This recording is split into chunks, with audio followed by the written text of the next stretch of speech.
walking by, feel free to take a load off and sit. We have a very exciting interview ahead of us with my friend here, Gavin from the Yes Network. Gavin, welcome. Thank you very much. So this topic today is all about content in the cloud. It's a buzzword in the industry. It's not as bad as AI, but it will get there soon after this interview. But it's an important part of the evolution of broadcasting and production and what many people are doing today and hopefully what many will start to do tomorrow. So Gavin, tell me a little bit about, and the crowd, about Yes Network and what you do there. So my name is Gavin Hornak. I'm the Senior Director of Broadcast and IT at the Yes Network. And so Yes Network, I've only been at the company for about 6 years now. The company started back in 2002, though. We started as a Yankees Entertainment and Sports Network, Yes Network. It's the primary broadcast location for the New York Yankees. So a centralized location for Yankees fans to come to get their all their Yankee material, either that be from the website and editorial type content or information that we post on our linear channel. Which is available in the New York metropolitan market, but unfortunately not as wide as global or national. But as the network progressed over the years, we then ended up picking up additional New York sports teams as we found that the engagement of the New York market was good. So we brought on the Brooklyn Nets, the NBA team.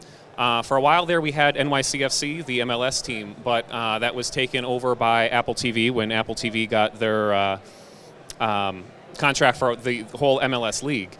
We still have the New York Liberty, which is the WNBA team, and in addition to our regularly programmed studio shows, we have, or in addition to our regular linear content, we've got a number of studio shows like the Michael Kay Show, who's our Yankees announcer. He's on the air from 3 to 7 p.m. Monday through Friday. We've got Center Stage and a bunch of other short-form studio content that we mix in. Awesome. So, WNBA. So are you guys doing anything for the draft? Biting my tongue for now. Yeah, okay. Got it. Okay, so you're a LiveU user. Walk us through what brought you to LiveU, really on the contribution side initially, and what were your pain points at the time? What was the workflow you implemented? Yep. So we started off with LiveU back in 2019, 2018, I want to say. With a LiveU 300, which was the first unit that we had. So we had one of your competitors' products at the time, and it only had a single cellular uplink. It was cellular, Wi-Fi, and Ethernet, which is something that your LiveU products offer as well, but it was only a single cellular connection, and that had some pain points from time to time, and it didn't have the resiliency of LRT, which is something that we've come to know and enjoy. So we were kind of skeptical of the model at first, but we started off with one LU 300 and we deployed it on the Michael Kay Show, and it worked very well.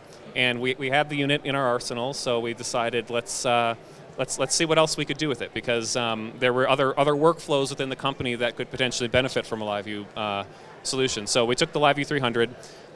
Brought it over to our Yankee shows, and for now, when we were collecting scenics ahead of time, we could get those scenics on the LiveU. We could get locker room interviews on the LiveU, the post-game show interviews on the LiveU, and that helped bring or prove some efficiencies, because what we were doing previously is ENG style cameras would go out, they'd collect these items, they'd be recorded on a SD card or S/S, P2, etc. And we'd have a runner run the card back to the truck, if we're doing a post-game interview. Then they'd feed it linear down the line to the studio, and then the studio would then clip it and then post it for our post-game show. And there was a little bit of a delay there. But what LiveU allowed us to do, or the 300 at least at the time, was to get that immediate content to the studio as the interview was happening. Sometimes we had interviews in progress that we were putting on our live air for a post-game show, and the interview hadn't even concluded yet. And I'll touch on ingest in a minute too, because that's become relevant in the ingest platform as well. But yeah, and that's a good point, right? Sports, I'm hungry, so I'm going to make a food analogy. But it's like an avocado, right? We're going to eat it when it's ripe, and the fans won't eat it so much a few days later. Yeah. So in real time is really the true advantage and the true capture that you get when you're looking at engagement, fans, and ultimately sponsorship. So now things have evolved a bit. Before you touch on that next point, though, I just wanted to mention that we started off with the 300, then we went to a 600, We got a second 600, one 800, a second 800, and I'm trying to get another 800 right now. So yeah, no problem. It's become more of an integral part to our operation, both from our studio content to our live broadcasts. It can kind of act as like an RF camera replacement in a lot of ways, because if we go to certain venues and they don't have RF, or we don't have the time to deploy a full RF system, or we don't have the time to coordinate with the venue what frequencies we can use for the RF camera, et cetera, we can always get a LiveU in. We can always transmit over cellular, bonded cellular. Yeah, keep it easy. Yeah, keeping it easy. Yes. Okay. So obviously this is our bread and butter, what you just described, right? Yes. Getting content back to a control room, but things have evolved a bit over the years, and as this topic indicates, things are moving to the cloud, and cloud solutions are something that Definitely. LiveU is heavily invested in because we see the future here. And one of the more popular ones is utilizing the cloud for storage, because the lift a lot of times is quite difficult, and potentially something like a DVR in the cloud you saw as something really could optimize your workflow. So tell me what brought you to LiveU Ingest Cloud DVR and what you use it for today. Yep. So LiveU Ingest started off as a demo that you were gracious to allow us to use for a week or two. Don't tell them I gave it to you for free at first. But it started off as a demo, and again, with the kind of linear workflow that we were working for before, like with the runners that would run the P2 card from the interview back to the truck, the LiveU decoder now in Stamford was able to kind of expedite that workflow a little bit. But now with LiveU Ingest being a cloud DVR, we were able to take that same content and utilize it in different ways instead of just the linear channel. So we still have the, for ingest, it's still being decoded to a decoder in our studios, but it's also going to LiveU Ingest, the cloud DVR.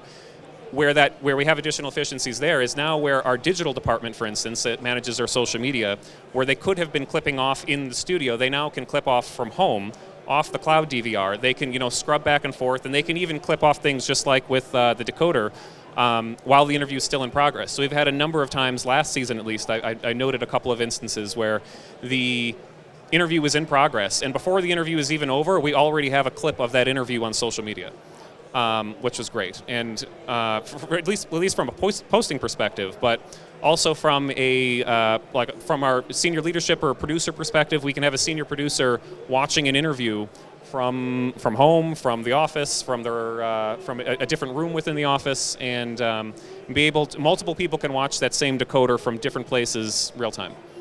It just feeds my avocado analogy even more, because social media, the first to the scene, gets most of the hits, the views, etc. Yes, definitely. And to brand awareness, you want to be the one that has the access and then provides that access to the fans. And to that effect, now that's how this has become a very integral part to the operation now, because I don't know.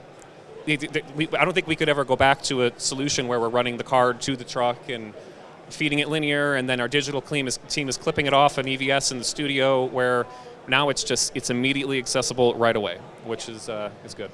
Great, yeah. So and over time, I should say as well. So say we had something happen during a game, and then we have a producer wanting to go back and look at it the next day. We've got, I think, about a month of storage in the LiveU DVR cloud, and the clips exist until we delete them. Right, you never know what will trend or what will get popular sometimes until 24 hours has passed, and then let's see what you got, and have that recording is critical, absolutely. And something I've been looking to implement, I believe there's a MAM solution or integration as well. Yeah, absolutely. Which we haven't got to yet, but I would love to be able to clip things off in Ingest and import them directly into my MAM, where I can archive them as long-term clips as well. So, getting there. We will get there, absolutely. So Yes Network, the Yes app, we talked about a little bit.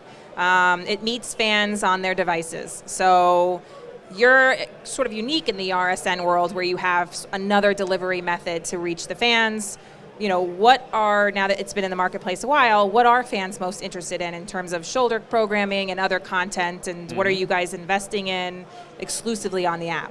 Yep, definitely a lot of, so we launched our direct-to-consumer app recently, which was good, and the app allowed us another medium to send a lot of content out to our fans. So either that be short-form media that our features department is putting together, or the digital department's putting together. We now have a place for those those types of interactions, or even things like second screen experiences, where we can take those fans who have the short attention spans and we can bring them in a little bit longer. Try to keep those eyeballs on the content longer, even if it's in shorter bits and pieces. Because, not to go off topic a little bit, but we found, I think, that different generations are consuming media in a different way. Right. And the younger generations like the short form content. They like to look at something on TikTok or Instagram, and they like to look at it for a brief second, and then they want to swipe to the next thing. So the app, at least, has provided us a medium in which we can provide lots of consistent content on a very frequent basis. And when the user gets bored of one thing, one person's home run, they can swipe, and now they're watching the next home run highlight reel. And it's kind of like that rapid pace, concept that keeps I'm coming. addicted. I know. Yeah. I get it. So, you've been on the show floor a few days now. Yep. What's exciting to you that you've seen so far as it relates to cloud, production, and do you see any cloud tools being leveraged in your world more in the future? Maybe not today, but you can see the light there Yep. for certain elements maybe of production or other things. Yeah.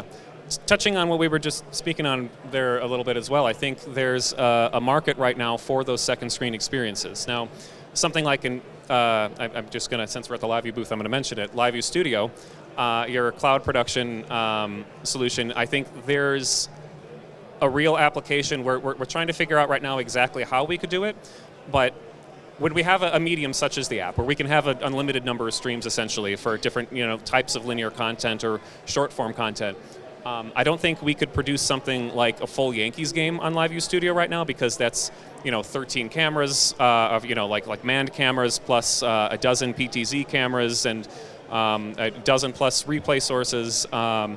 It's a very large production, but if we were to have some sort of secondary experience, I think that there's applications with something like LiveU Studio that we could definitely implement. Yeah, cloud production is one of those things that I think when the pandemic hit, there was some interest, there were some beta solutions out there, Yep. but the market has shown that there is a real application for cloud production, and it is sort of the tier 2, tier 3 sport and the secondary experience, because if you're paying for an app, you may want to have a little bit more access or a little bit more to justify the investment, which is great. So now you're building a new facility that's going to help you feed that content beast. I hate myself for saying Yep. that. But it's all IP. How's it going? So far, so good. I think we've found in my last visit to NAB, we were doing a lot. The S Network, at least, was doing a lot of discovery for what we wanted to do. We hadn't selected any vendors yet. We were looking at the various different options, picking out. There's a number of different router options, a number of different switch options, and we eventually landed on one. So now this focus for Yes Network, at least, we're going back and trying to hone in on a lot of those vendor products that we have, and trying to figure out how exactly do we want to deploy it. So we've selected the solution, but how do we want to deploy it at this point? I think on the 2110 front, what we've seen is, or actually, let me pin that one. I'm going to come back to that in a second. Yeah. Interoperability, I think, is important to talk about, and I think it's getting better. One thing, for instance, as it relates to LiveU, is the integration with LiveU and Tag. So we did select Tag as our multi-viewer product in the new facility, and now we have the ability to stream LRT directly to our multi-viewer, as opposed to going from a decoder to the multi-viewer. We now can look at the decoded video feeds and all the metadata associated with it within our multi-viewer, as opposed to looking at that metadata through LiveU Central, which is a good app, but it would be good to be able to look at it or consume that metadata from different mediums, which I think is good. Awesome. Okay. Any final thoughts on the cloud and where you see it going?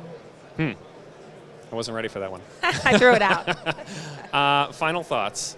I think LiveU, at least for the Yes Network, has become a very integral part of our operation. It's something that LiveU Ingest, LiveU Matrix, which is something I haven't really touched on yet, being able to feed to multiple decoders at the same time, has proven to be a very good solution. I'm looking forward to testing out something like LiveU Studio. Yeah. Awesome. Any questions for the crowd? Definitely. Nope. Any questions? Okay. Awesome. Okay. Yeah. Well, thank you.